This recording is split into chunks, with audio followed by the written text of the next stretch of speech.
100 दिन से ज़्यादा हो गए हैं, किसान का आंदोलन ख़त्म होने का नाम नहीं ले रहा है। दिल्ली के बॉर्डर पर जाम लगा हुआ है, चारों तरफ किसानों का आंदोलन चल रहा है। आम जनमानस को बहुत ज़्यादा परेशानी हो रही है, सरकार बहुत सुस्त हो चुकी है, लग नहीं रहा है कि किसी तरीके का कोई समाधान मिल सकता है। आज का जो मेरा वीडियो है वो इसी बात को लेकर के है और मैं किसानों की समस्या का समाधान करने की कोशिश करूंगा। मुझे ऐसा लगता है कि इस वीडियो के माध्यम से 90% से भी ज़्यादा किसानों का फ़ायदा हो सकता है, उनकी समस्या का समाधान हो सकता है। इस वीडियो में ऐसे सुझाव दूंगा, ऐसी प्रॉब्लम्स को सॉल्व करने की कोशिश करूँगा जो किसान की बहुत बड़ी समस्याएँ हैं, क्योंकि जो किसानों की जो समस्याएं हैं उसी को लेकर के सरकार ने 3 ऑर्डिनेंस पास किए थे, 3 बिल पास किए थे, लेकिन किसानों को लगता है उनकी समस्या का समाधान नहीं हो सकता। तो मैं पुरानी व्यवस्था के साथ उनको जो समस्याएं थी उनका समाधान करने की कोशिश करूंगा। साथ ही में 3 जो नए बिल हैं उसका एक क्रक्ष आपको दूंगा और उसको किस तरीके से इम्प्लीमेंट किया जा सकता है फ्यूचर में, उसके बारे में भी बात करूंगा। तो सबसे पहले कॉमन समस्याओं के बारे में बात करता हूँ। मैंने ऐसी 10 बड़ी समस्याओं को हाईलाइट किया है, ऐसी लिस्ट बनाई है जो मुझे लगता है कि सबसे बड़ी समस्या है। अगर इन समस्याओं का समाधान कर दिया जाए तो किसानों का 90% से ज़्यादा सॉल्यूशन हो सकता है। तो सबसे पहले बात कर लेते हैं 10 बड़ी समस्याओं के बारे में। सबसे पहली समस्या है किसानों को उसकी उपज का सही दाम नहीं मिलता है। दूसरी बड़ी समस्या है कि एपीएमसी के अंदर बिचौलियों का एकाधिकार है, मोनोपोली बन चुकी है। वहाँ पर आड़ती और बाकी जो बिचौलिए हैं, कमीशन एजेंट्स हैं, वो किसानों को उनकी उपज का सही दाम मिलने ही नहीं देते हैं। तीसरी बड़ी समस्या है एमएसपी को लेकर। एमएसपी बोला तो जाता है लेकिन 6% से ज़्यादा किसानों को देश में फ़ायदा नहीं हो रहा है। केवल 6% किसान ही उस एमएसपी पर अपनी खेती को बेच पाते हैं, उपज को बेच पाते हैं। प्लस छोटे किसान तो एमएसपी से बहुत ज़्यादा रेट डाउन करके ही बेचते हैं अपनी उपज का। चौथी बड़ी समस्या है बीजों की समस्या। किसान तक अच्छे बीज नहीं पहुंच पाते हैं, वो उनकी रीच से बाहर हो जाते हैं। पांचवी बड़ी समस्या है मशीनीकरण की और साइंटिफिक खेती की। साइंटिफिक खेती छोटे और मझले किसानों तक नहीं पहुंच पाती है, मशीनीकरण का अभाव है, वो उनकी अफोर्डेबिलिटी से ही बाहर है, उनकी रीच से ही बाहर है। छठी बड़ी समस्या है सिंचाई की समस्या। सिंचाई की समस्या अभी भी देश में नहीं हो पाई है, किसानों को उनका उस तरीके से लाभ नहीं मिल पा रहा है। अगर सिंचाई की व्यवस्था सही कर दी जाए तो उनकी उपज अच्छी हो सकती है और उनकी क्वालिटी सुधर सकती है, तो इसके बारे में भी बात करेंगे। सातवीं बड़ी समस्या है भंडार की समस्या। हमारे देश में इंफ्रास्ट्रक्चर की कमी है, कोल्ड स्टोरेज की कमी है, इसको भी दूर करने के लिए सुझाव दूंगा। आठवीं बड़ी समस्या है पूंजी की समस्या। किसानों के पास पूंजी नहीं है, इनिशियल कैपिटल नहीं है। छोटे किसान और मंझले किसानों के पास कैपिटल होती ही नहीं है शुरुआत में, उनको लोन लेना पड़ता है या किसी साहूकार से पैसा लेना पड़ता है, तब जा कर के वो अपनी खेतीबाड़ी शुरू कर पाते हैं। और जैसे ही फसल बिकती है तुरंत उनको पैसा देना होता है, लोन का, बैंकों का या साहूकारों का। तो पूंजी की भी बड़ी समस्या है। नौवीं बड़ी समस्या है कि एपीएमसी एक्ट ये कहता है कि किसान अपनी खेती बाड़ी का, अपनी उपज को केवल उसी राज्य में बेच सकता है, उसी राज्य की मंडी में जाकर के, एपीएमसी की जो मंडी समिति है उन्हीं में जाकर के बेच सकता है, उसके अलावा कहीं और नहीं बेच सकता। अगर उसको बेचना है तो वहाँ मंडियों से निकलने के बाद वो आगे ले जा सकता है, यानी कि एपीएमसी टैक्स पे करने के बाद वो किसी दूसरे राज्य में बेच सकता है। इसमें राज्य सरकारों का भी सरचार्ज, सेस वगैरह काफ़ी सारी चीज़ें जुड़ी होती हैं, टैक्सेस वगैरह जुड़े होते हैं, ये भी बहुत बड़ी समस्या है। 10वीं बड़ी समस्या है कि किसान के खेत से लेके और उपभोक्ता के घर तक, उसकी थाली तक उपज बहुत बड़ा लंबा रास्ता तय करती है, तब जाकर के उपभोक्ता को मिलती है। और किसान जिस रेट पर अपनी सब्जियों को बेचता है और उपभोक्ता जिस रेट पर अपनी सब्जियों को खरीदता है, अपनी उपज को खरीदता है, खेती की जो उपज है उसको खरीदता है, उसके रेट्स में बहुत ज़्यादा फ़र्क है, बहुत ज़्यादा डिफरेंस है इसके बीच में। तो यानी कि कहने का मतलब सीधा सीधा है कि बिचौलिए का जो सिस्टम बना हुआ है वो बहुत ज़्यादा डोमिनेटिंग हो चुका है, किसानों का उसमें शोषण हो रहा है। ये 10वीं बहुत बड़ी समस्या है। तो इन अगर 10 की 10 समस्याओं का अगर सॉल्यूशन किया जाए तो मुझे लगता है कि किसानों का बहुत ज़्यादा हद तक सॉल्यूशन हो सकता है। तो चलिए, मेरा नाम रोहित है और मैं आपका बहुत बहुत स्वागत करता हूँ आपके अपने चैनल रिटेल गुरुजी पे। तो चलिए इन प्रॉब्लम्स को सॉल्व करने के लिए बात करते हैं। तो चलिए शुरू करते हैं।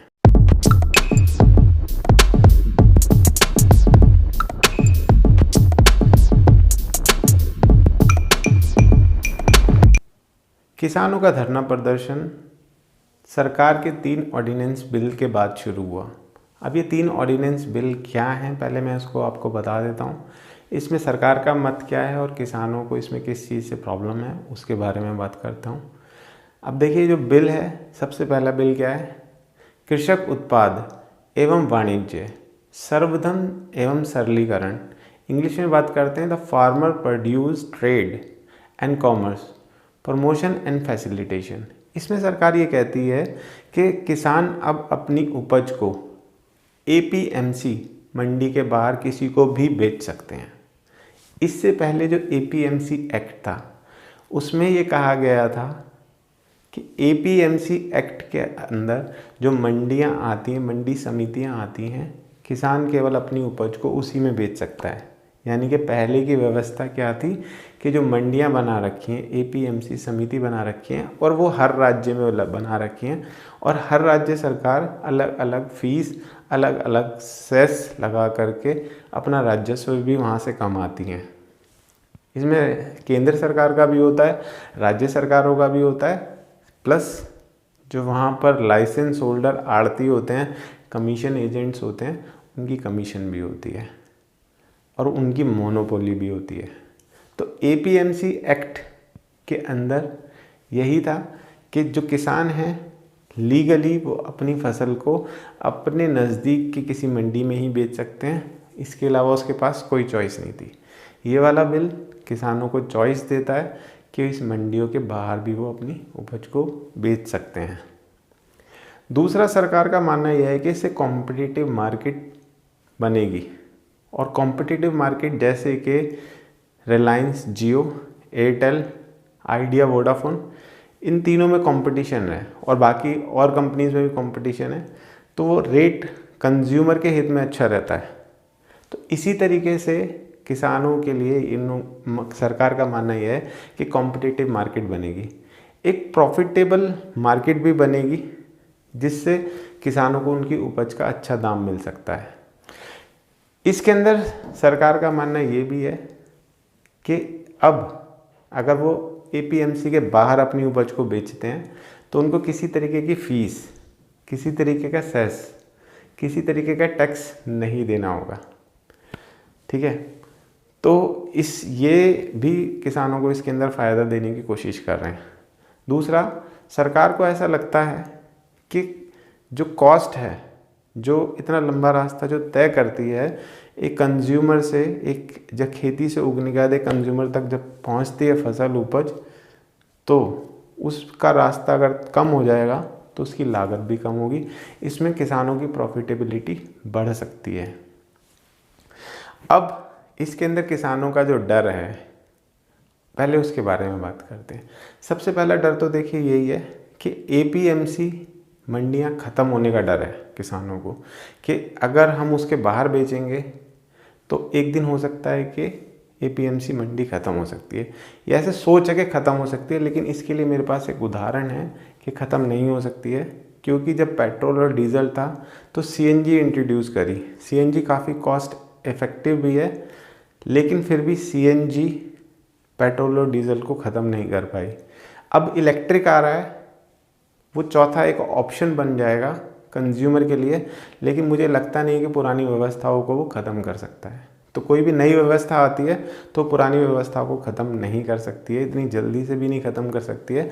और सरकार बनाना हमारे हाथ में है, तो हम जब चाहें सरकार बदल सकते हैं। ये बात भी हमारे हाथ में, हम किसी का नुकसान नहीं होने देंगे, अपने किसानों का नुकसान नहीं होने देंगे।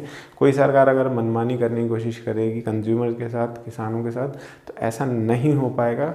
अगर 5 साल कोई सरकार चला भी लेगा तो 5 साल के बाद तो इलेक्शन दोबारा होना ही है।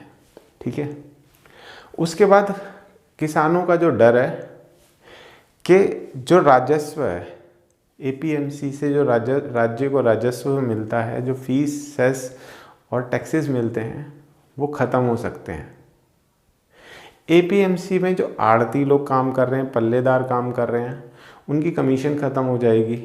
और उनका ये भी मानना है कि जो टैक्स एपीएमसी ले रहा है और जो कमीशन आड़ती लोग ले रहे हैं, तो किसान वहाँ शिफ्ट ना हो करके बाहर ही अपनी फसल बेचेगा। अगर वो सारी कॉस्ट उसकी बच जाती है तो वो ऑटोमेटिकली मंडियाँ सारी की सारी ख़त्म हो जाएंगी, उनका रोज़गार भी चला जाएगा। दूसरा एक फैक्ट मैं आपको बताता हूँ कि जो बड़े किसान हैं, बड़े व्यापारी हैं, वहाँ पर उनके भाई बंधु रिश्तेदार वहाँ पर आड़ती हैं। तो छोटा किसान आड़ती नहीं है, बड़ा किसान आड़ती है, व्यापारी है या उनके रिश्तेदार वहाँ पर काम कर रहे हैं, तो उनका नुकसान हो सकता है। लेकिन छोटे किसान को तो हमेशा नुकसान होता ही है, और उनका नुकसान होने की वजह से इस बिल का वो विरोध भी कर रहे हैं। दूसरा, इसके अंदर एमएसपी आधारित जो फसलें हैं, यानी कि एमएसपी के आधार पर जो प्रणाली है, जो खरीद फरोख्त की जो प्रणाली है, उसके ऊपर भी असर पड़ेगा, वो भी ख़त्म होने का है।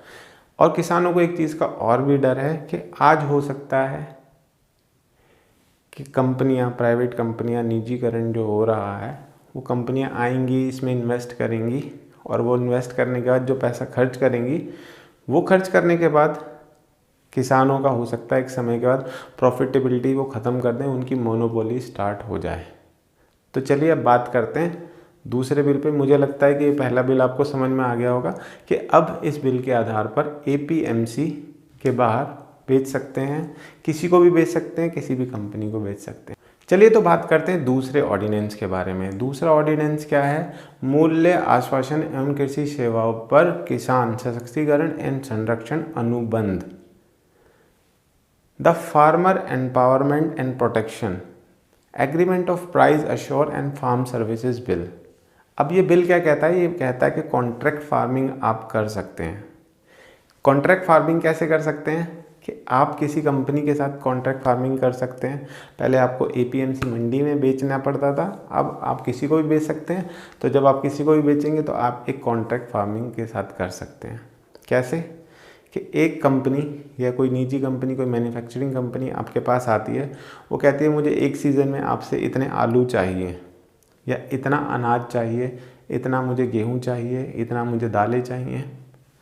आपके साथ वो रेट तय कर लेते हैं और आप उनको उनकी क्वांटिटी के हिसाब से अपनी ज़मीन में इतना आप उपज कर सकते हैं, उसके हिसाब से आप उनके साथ कॉन्ट्रैक्ट कर सकते हैं। और कॉन्ट्रैक्ट कितने भी तरीके के हो सकते हैं इसमें, यानी कि लेकिन डायरेक्ट इंटरेक्शन हो रहा है एक किसान का और एक कंपनी का डायरेक्ट। इसमें बीच की चीज़ें ख़त्म हो गई हैं, तो इसमें सीधा सीधा किसानों को फ़ायदा मिल सकता है, फिक्स प्राइस मिल सकता है, कॉस्ट इफ़ेक्टिव हो सकता है, काफ़ी सारी लागतें इसके अंदर जो किसान की लगती हैं वो कम हो सकती हैं, और उसको इसकी उपज का सही दाम मिल सकता है, ऐसा सरकार का मानना है।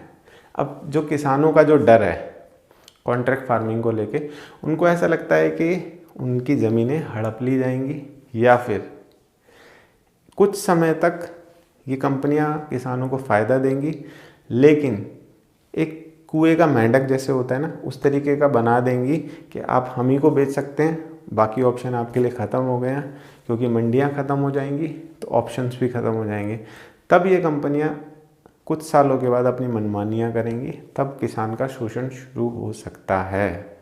प्लस जो मैन्युफैक्चरिंग कंपनी है उनको इसमें ज़्यादा फ़ायदा होगा, प्रोड्यूसिंग कंपनी है उनको इसके अंदर ज़्यादा फ़ायदा होगा, क्योंकि वो कॉन्ट्रैक्ट कर लेंगी और उसके हिसाब से वो मनमानी करके अपनी फसल को कितने भी दाम पर मैन्युफैक्चर करके, प्रोड्यूस करके, उसका अडल्ट्रेशन करके, उसको किसी दूसरे प्रोडक्ट में बना करके उसको महंगा बेच सकती हैं।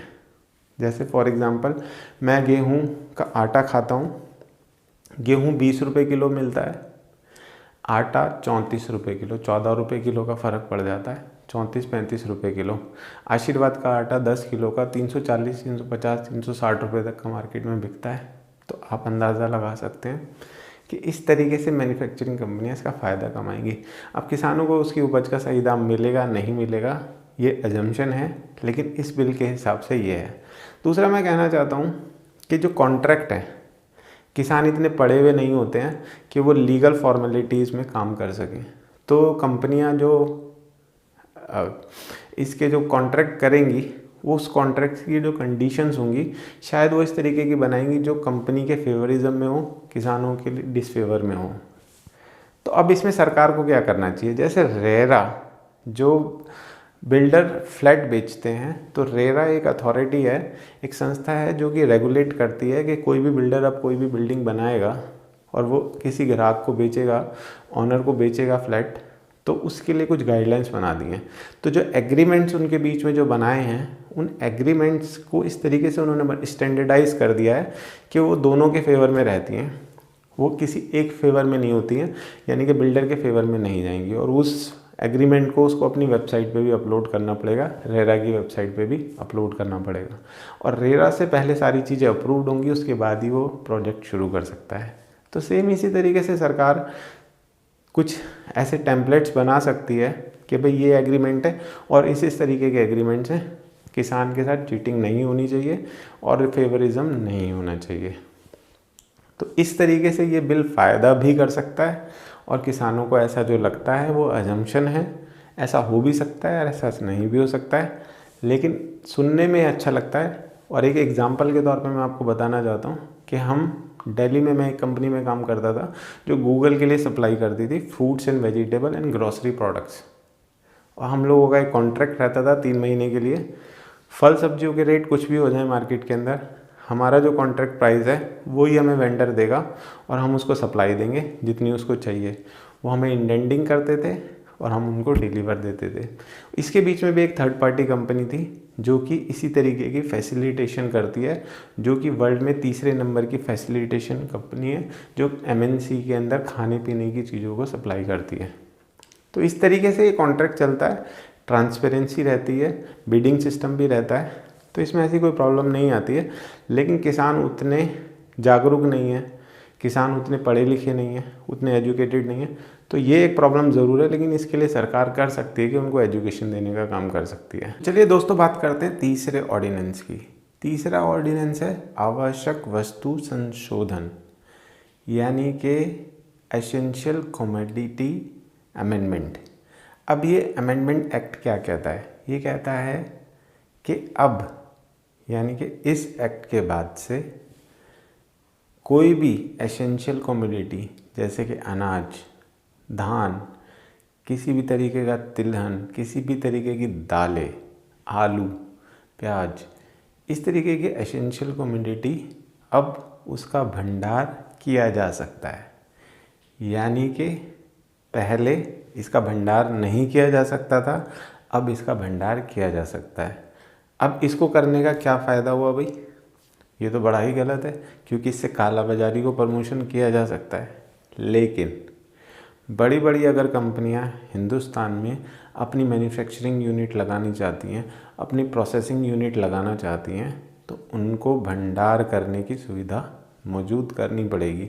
और भारत के पास अपना खुद का इंफ्रास्ट्रक्चर इतना बड़ा नहीं है, और सरकार के पास वो कैपेसिटी भी नहीं है कि वो इन्वेस्ट करके इतना बड़ा इंफ्रास्ट्रक्चर तैयार करे कि जिसके अंदर भंडार गृह कर सके।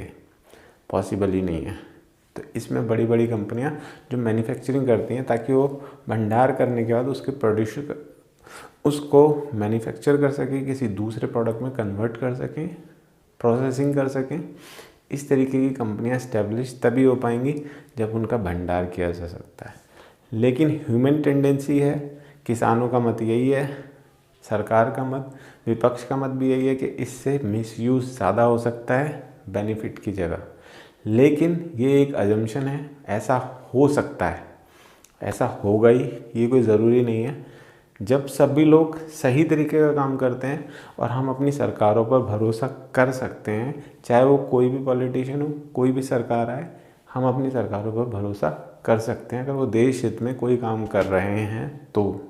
लेकिन सरकारों को इसका कंट्रोल करने के लिए किसी न किसी तरीके की चेक बनाने चाहिए कि इन कंपनियों को किस तरीके से वो कंट्रोल कर पाएंगी अगर वो मिसयूज़ करते हैं इस चीज़ का।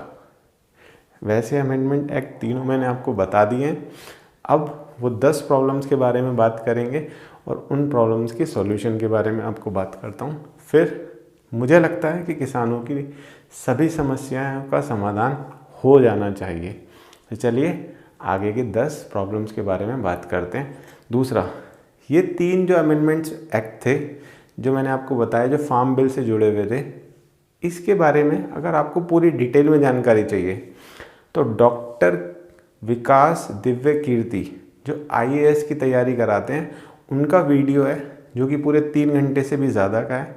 आप इन तीनों बिलों के बारे में अगर पूरी संपूर्ण जानकारी चाहते हैं तो मैं डिस्क्रिप्शन पे उस वीडियो का लिंक आपको दे दूंगा। आप बिल के बारे में पूरी तरीके से जानकारी ले सकते हैं। मैंने आपको इस बिल के अंदर केवल एक क्रक्स यानी कि छोटा सा संक्षेप में बताने की कोशिश की है कि ये बिल हैं क्या और किस तरीके से काम करते हैं। तो चलिए अब किसानों की समस्याओं का समाधान करते हैं। तो चलिए अब बात करते हैं किसानों की 10 समस्याओं की सॉल्यूशन के बारे में। पहली समस्या जो मैंने आपको बताई थी कि फसल का सही या उपज का सही दाम नहीं मिल पाता है। देखिए उसका सबसे बड़ा कारण क्या रहता है, क्वालिटी रहती है। ठीक है, अब हमारे जो देश के अंदर उपज है वो कई तरीके की है। एक पेरिशेबल है यानी कि बहुत जल्दी ख़राब हो जाने वाली, जिसमें धनिया, पत्तेदार सब्जियां जिसे मैं कह सकता हूँ, वो जिसकी शेल्फ़ लाइफ 1-2 दिन से ज़्यादा की नहीं होती है। दूसरी कुछ सब्जियां ऐसी हैं जिसकी 3 से 4 दिन की शेल्फ़ लाइफ होती है, 1 सप्ताह तक की भी होती है। फ्रूट्स भी इसी तरीके के होते हैं जिनकी शेल्फ़ लाइफ 4 से 5 दिन की, 1 सप्ताह तक की भी होती है। और कुछ उपज ऐसी हैं जिसकी शेल्फ़ लाइफ काफ़ी ज़्यादा दिनों तक रखी जा सकती है, जैसे दालें हैं, अनाज है, चावल है, तिलहन है। इस तरीके की जो फसलें हैं इसको काफ़ी दिनों तक स्टोर करके रखा जा सकता है। अब मैं जो बात बताने वाला हूँ वो सिंपल सी है कि आप APMC के अंदर एक सिस्टम बना दीजिए। जैसे दूध है, पेरिशेबल होता है, 1 से 2 दिन की लाइफ होती है, दूध ख़राब हो जाता है, पैकेट्स में पैक होकर के बिकता है। मैं अपने लिए अमूल का दूध खरीदता हूँ। उस दूध की कीमत मैं आपको उदाहरण के तौर पे बताता हूँ कि फुल क्रीम 50 रुपये लीटर, 46 रुपये लीटर टोंड और डबल टोंड 40 रुपये लीटर, यानी कि 10 रुपये का वेरिएंस आ गया एक से लेके दूसरे तक, बीच में एक 46 रुपये का है। तो यानी कि उसकी क्वालिटी के हिसाब से उसका रेट तय हुआ। अगर हम दूध का प्राइस फिक्स कर सकते हैं, मदर डेयरी, अमूल और कंपटीशन वाले उनसे 1-2 रुपये सस्ता बेचते हैं तो बेचें। यानी कि कोई नई कंपनी अगर इंट्रोड्यूस होती है तो अमूल से, मदर डेयरी से 1-2 रुपये 50 पैसे सस्ता बेच सकती हैं, बेचती भी हैं नई डेयरीज हैं। लेकिन साथ के साथ अगर इसी तरीके का हम फसलों के साथ कर दें कि हम एक प्राइस कैपिंग कर देते हैं जिन फसलों के पेरिशेबल वाली हैं, यानी कि पत्तेदार सब्जियों को छोड़ करके ऐसी सब्जियों के बारे में बात करता हूँ, आलू है, भिंडी है, टमाटर है, गोभी है, इस तरीके की जो हरी सब्जियां हैं जो हम रोज़मर्रा के यूज़ लेते हैं, करते हैं, तो उनका रेट किस तरीके से फिक्स किया जा सकता है। जैसे टमाटर का मैं प्राइस ले लेता हूँ। टमाटर कई बार 100 रुपये किलो भी बिका है और आज के समय में ठंडी के टाइम पर 10 रुपये किलो भी मैं ख़रीद रहा हूँ। लेकिन इससे किसान जो 100 रुपये का बेच रहा था उसे तो बहुत ज़्यादा फ़ायदा हुआ, लेकिन जो 10 रुपये का बेच रहा है, तो यानी कि मैं अगर 10 रुपये का ख़रीद रहा हूँ तो 2-3 रुपये से ज़्यादा उसको नहीं मिल रहा होगा। ये फैक्ट है। तो यानी कि उसकी उपज का उसको प्राइस ही नहीं मिल पा रहा है। अब इन सब चीज़ों से बचने के लिए बीइंग ए कंज्यूमर, उपभोक्ता के तौर पर मैं ये कहना चाहता हूँ कि मैं इसका अगर स्टैंडर्ड खरीद सकता हूँ, जैसे मैं दूध खरीदता हूँ तो सिंपल मैं टमाटर भी खरीद सकता हूँ। मैं उसको 40 रुपये से लेके 50 रुपये, 30 रुपये से लेके 60 रुपये के बीच में खरीद सकता हूँ, और वो मैं 10 रुपये में खरीद रहा हूँ। तो मुझे 100 रुपये में भी नहीं चाहिए, मुझे 10 रुपये में भी नहीं चाहिए, मुझे 30 रुपये से लेके 60 रुपये के बीच में चाहिए, जैसी उसकी क्वालिटी वैसे। अब मैं अज्यूम करता हूँ, केवल एग्जांपल के तौर पे आपको समझा रहा हूँ, कि एक टमाटर की कॉस्ट उगाने में 10 रुपये की कॉस्ट आती है, समझ लीजिए, किसान की सारी लागत लगा करके। अब वो मंडी लेकर के जाता है, ट्रांसपोर्टेशन की कॉस्ट, मंडी में पल्लेदार उसको बेचते हैं, उसकी कॉस्ट, यहाँ तक कॉस्ट मैंने जोड़ ली, 10 से 12 रुपये तक की इसकी कॉस्ट लगा दी। मैं कहता हूँ कि सरकार इसका प्राइस फिक्स कर दे कि कम से कम 20 रुपये और ऊपर उसका 30 रुपये प्राइस रख दे कि किसान अगर मंडी में डिमांड ज़्यादा है तो 30 रुपये तक बिक जाए, या क्वालिटी के हिसाब से 30 रुपये का बिक जाए, और मिनिमम उसका 20 रुपये। तो 20 रुपये वाली की एक स्टैंडर्ड क्वालिटी भी मेंटेन रहे कि ये साइज़, ये कलर, ये सारी चीज़ें, इस चीज़ का ध्यान रखना पड़ेगा। तो प्राइस अच्छा मिल सकता है किसान को तभी जब वो एक मिनिमम क्वांटिटी रखे, साथ के साथ उस क्वांटिटी के हिसाब से उसकी क्वालिटी भी मेंटेन करे, और सरकार इसका प्राइस फिक्स कर दे कि भाई अब ये टमाटर इतने रुपए तक का ही बिकेगा, 20 रुपये से लेके 30 रुपये तक किसान को इसका प्राइस मिलेगा। अब अगर किसान ने बेचा तो मैं ये कहना चाहता हूँ कि APMC का टैक्स, राज्य सरकार का सेस या फीस प्लस केंद्र सरकार का टैक्स वो ऊपर लगे, जैसे GST लगता है। साथ के साथ जो आड़ती की कमीशन है वो किसान से ना ले करके जिसको सेल कर रहा है उससे ले। अब सेल करने वाला 30 रुपये से लेके 60 रुपये के बीच में बेच सकता है। अब 20 रुपये का उसने टमाटर ख़रीदा तो मैं एक अंदाज़ा लेके चलता हूँ कि 5% मंडी टैक्स हो गया, 10% कमीशन हो गया आड़ती का, और 10% मैं ले लेता हूँ राज्य सरकार और केंद्र सरकार का टैक्स, तो 25% मैंने लगभग टैक्स लगा दिया। 20 रुपये के ऊपर 5 रुपये टैक्स बढ़ गया, 25 रुपये की उसकी लागत आ गई। यानी कि जो रिटेलर उसको ख़रीद रहा है वो 25 रुपये का ख़रीद रहा है। एक मिनिमम एवरेज क्वालिटी की बात कर रहा हूँ। अब वो उसको ले जा कर के 30 का बेचे, 40 का बेचे, 50 का बेचे, 60 का बेचे, वो उसकी कॉल है, और मैं एज ए कंज्यूमर उसको ख़रीदता हूँ, वो मेरी कॉल है। लेकिन किसान को उसके अंदर नुकसान नहीं हुआ, कम से कम उसको 20 रुपये का प्राइस मिल गया, तो किसान इस तरीके से मोटिवेट होंगे। दूसरा चीज़ इसी के अंदर एक फैक्टर है, इकोनॉमिक्स का फैक्टर, डिमांड और सप्लाई। देखिए, अगर डिमांड ज़्यादा है, सप्लाई कम है, तो प्राइस अच्छा मिल जाता है। लेकिन सप्लाई ज़्यादा है और डिमांड कम है तो प्राइस डाउन चला जाता है। तो इस केस में प्राइस नहीं मिल पाता है।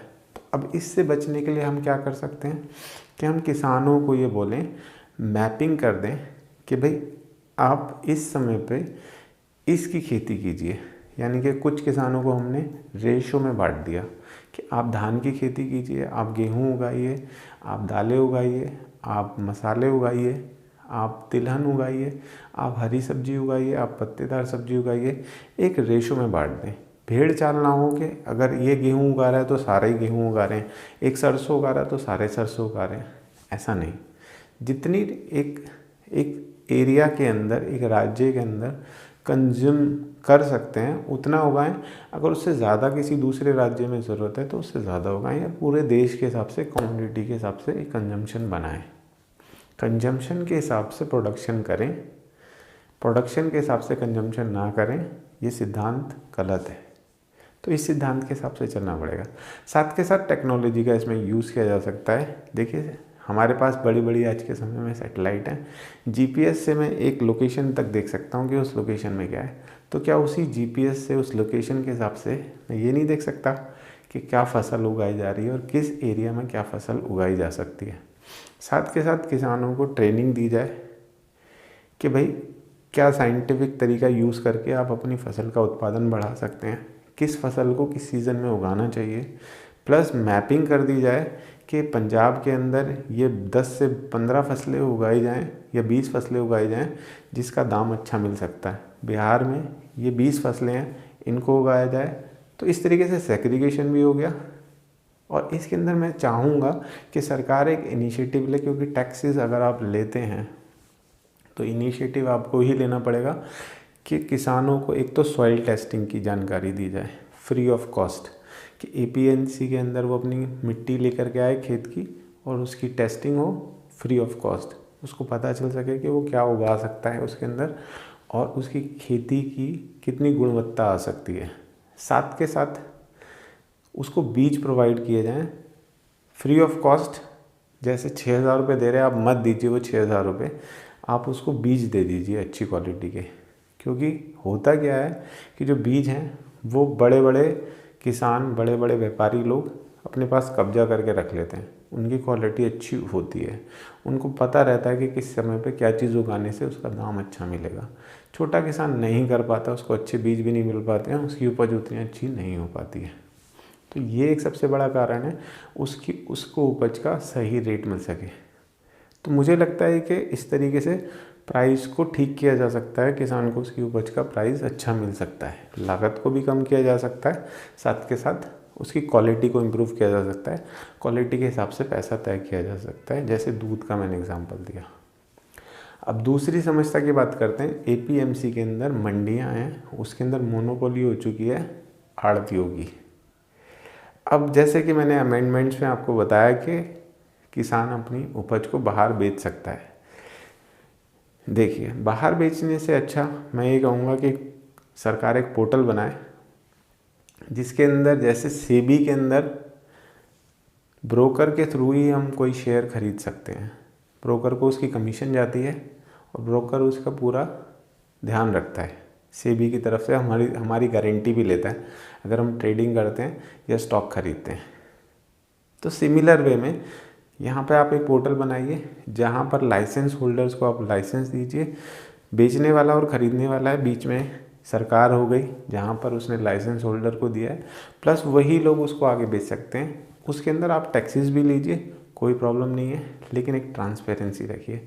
जब इस तरीके का कंपटीशन पैदा होगा, क्योंकि आज के समय पे एपीएमसी में जो लोग काम करते हैं उनको ये भी डर है कि जब मंडी के बाहर वो बेचेंगे तो वहाँ पर टैक्स की प्रणाली सेम होगी तो कंपटीशन बनेगा। यहाँ अगर टैक्स की प्रणाली सेम नहीं है, बिना टैक्स लिए ही किसी को बेचने के लिए कह रहे हैं, तो मंडियाँ तो बंद हो ही जाएंगी। तो मैं यही कहूँगा कि एक पोर्टल बना करके ही वो बेचें जिसमें सरकार अपना टैक्स भी ले और एक ट्रांसपेरेंसी, एक बैलेंस रहे। जो सही रेट दे रहा है वहाँ पर कॉन्ट्रैक्ट प्राइसिंग भी हो सकती है, कॉन्ट्रैक्ट फार्मिंग के भी तरीके यूज़ किए जा सकते हैं, लेकिन ऑनलाइन तरीके से भी किए जा सकते हैं।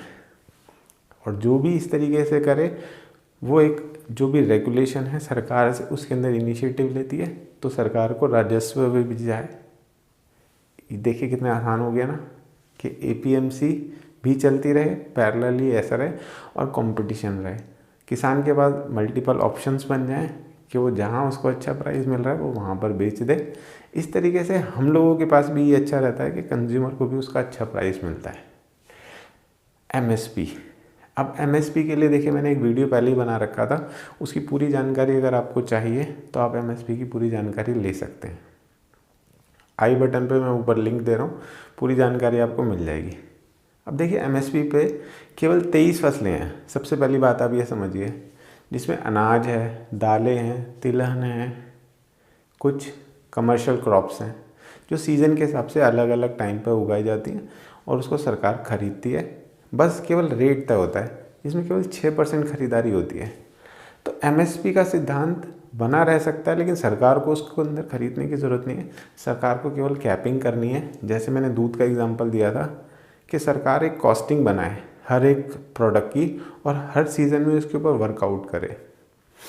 अब वर्कआउट करने से एक प्रोडक्ट की कॉस्ट निकल के आएगी। जैसे टमाटर का मैंने बताया, आलू का बताया, तो जहाँ पर सबसे सस्ता और सबसे अच्छी क्वालिटी निकल सकती है वहाँ पर वो चीज़ क्रॉप उगाई जाए और उसका एक रेट तय कर दिया जाए स्टैंडर्ड के हिसाब से कि क्वालिटी थोड़ा बहुत वेदर के हिसाब से वेरिएंस हो सकता है।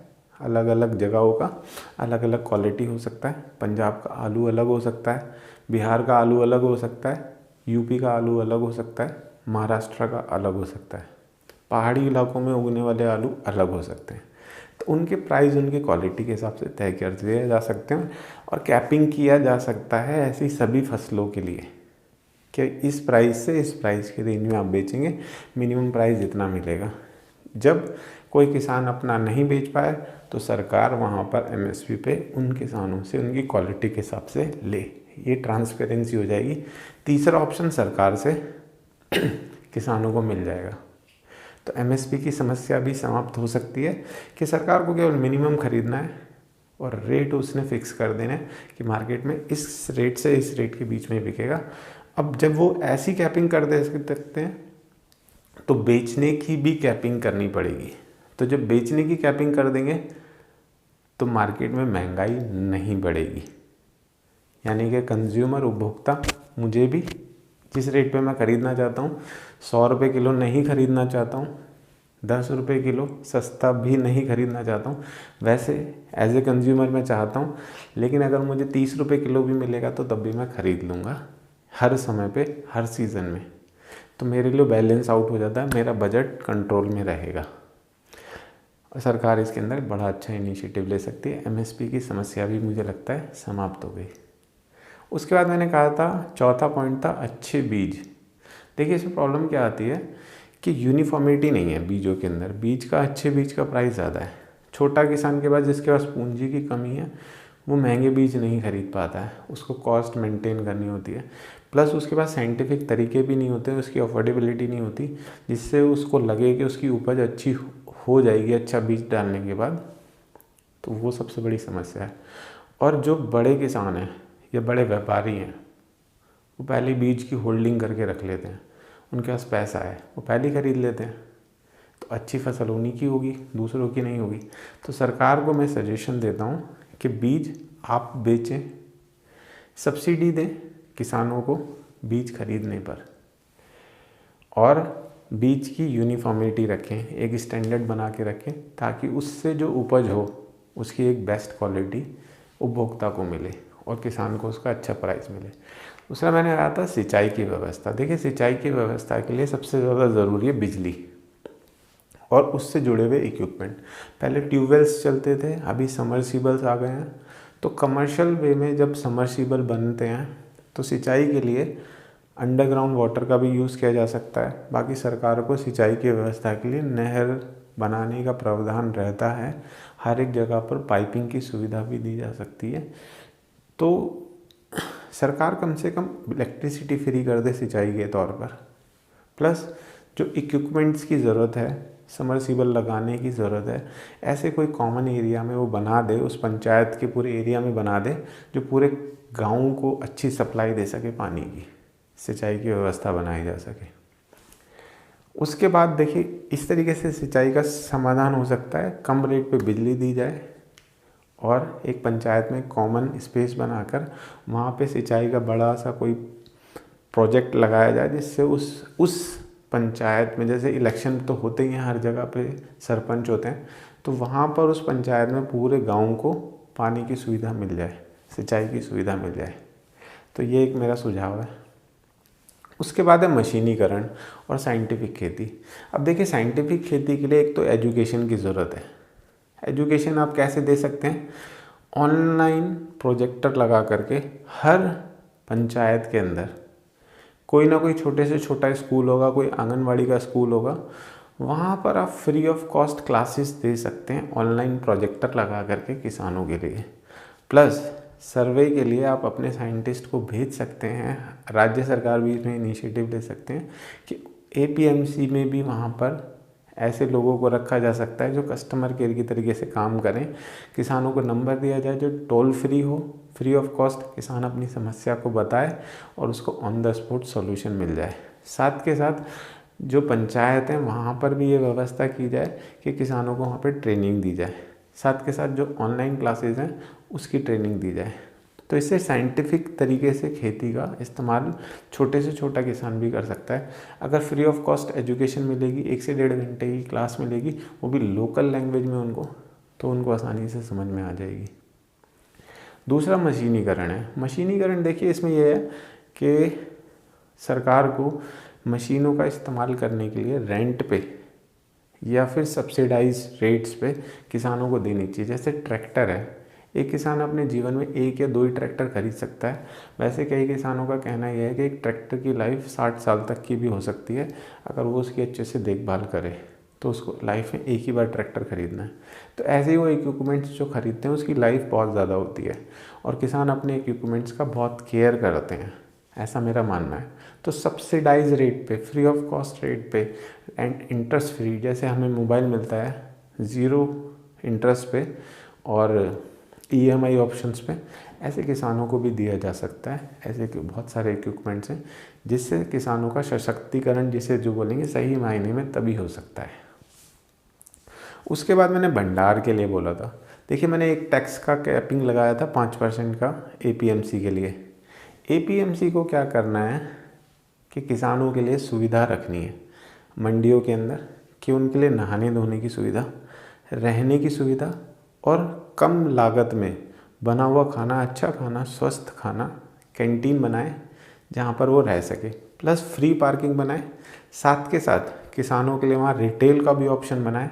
किसी वजह से किसान की अगर फसल ख़राब होने लगती है तो रात को किसान वहीं रुके, अगले दिन उसकी रिटेलिंग करे या शाम को उसकी रिटेलिंग करे, रिटेल में उसको बेच दे, उसका नुकसान ना हो, जो कि फ्री ऑफ कॉस्ट उसको बना के देना चाहिए, क्योंकि मंडियों में रिटेलिंग भी होती है होलसेल के साथ साथ।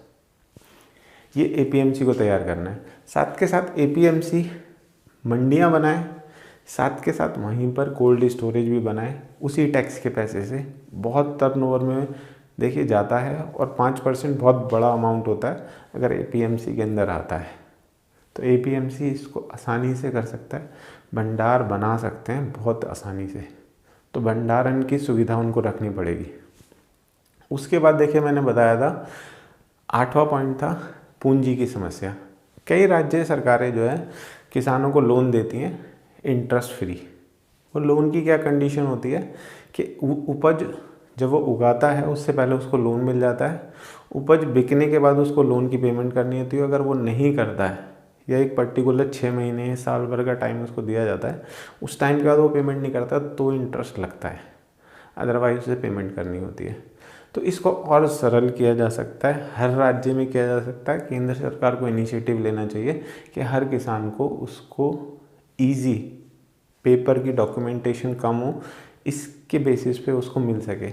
और कई राज्य तो किसानों के लोन माफ़ भी कर चुके हैं, तो ये सुविधा दी जा सकती है बड़े आसानी से। दूसरा 9वां पॉइंट मैंने आपको बताया था कि परिवहन की समस्या। देखिए जो अमेंडमेंट्स एक्ट है उसमें साफ साफ बोला गया है कि कहीं पर भी किसी को भी ले जा कर के बेच सकता है।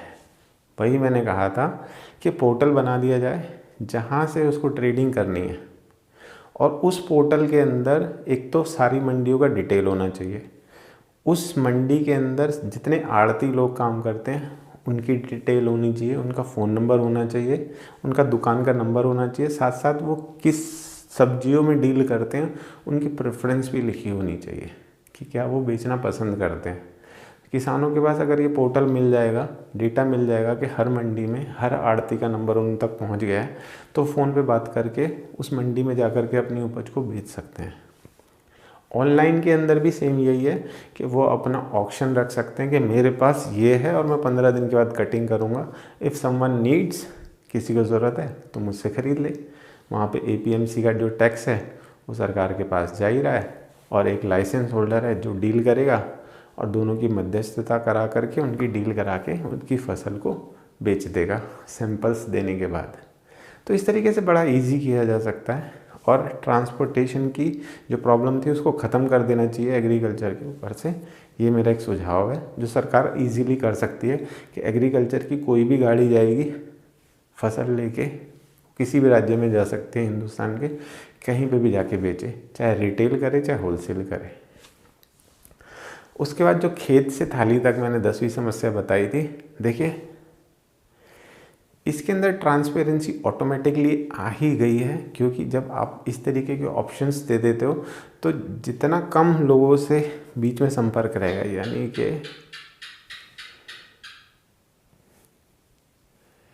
यानी कि जितने कम लोगों से संपर्क रहेगा उतना ही ज़्यादा इसके अंदर बढ़ने की चांसेस बढ़ जाते हैं, प्राइस कम हो जाएगा, लागत कम हो जाएगी।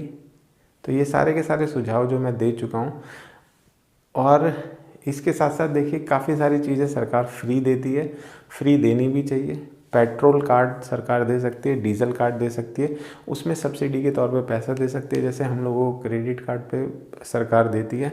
उस तरीके का कैशबैक उसको दिया जा सकता है, या फिर एक कैपिंग के तौर पे दिया जा सकता है कि आपको हर महीने का 4,000 रुपये का डीजल के ऊपर आपको इतना डिस्काउंट मिल जाएगा, 4,000 रुपये तक का डिस्काउंट अगर आप इतने का डीजल पेट्रोल भरवाते हैं। जैसे 20% 25% का डिस्काउंट पेट्रोल कार्ड बना के दिए जा सकते हैं, क्रेडिट कार्ड बना के दिए जा सकते हैं विदाउट टर्म्स एंड कंडीशंस। तो सरकार को छोटे छोटे से कदम उठाने हैं जिससे किसानों की सभी समस्या का समाधान हो सकता है। वीडियो थोड़ा सा लंबा हो गया है, लेकिन अगर आपको अच्छा लगा है और ये लगता है कि किसानों की समस्या का समाधान हुआ है या हो सकता है, तो प्लीज़ इस वीडियो को शेयर कीजिए और लाइक कीजिए, सब्सक्राइब कीजिए। नहीं समझ में आया तो मुझसे क्वेश्चनिंग कीजिए, मेरे से जो बन पड़ेगा मैं आपको सॉल्यूशन देने की कोशिश करूँगा। किसी भी तरीके की समस्या आपको लगती है, जितनी मेरी नॉलेज है, जितने मेरे पास ज्ञान है, उसको मैं शेयर करूँगा पक्का आपके साथ। प्लीज़, अगर आपको लगता है कि वीडियो वैल्यूएबल है, किसी भी एक किसान का फ़ायदा कर सकती है, तो प्लीज़ शेयर कीजिए। नमस्ते।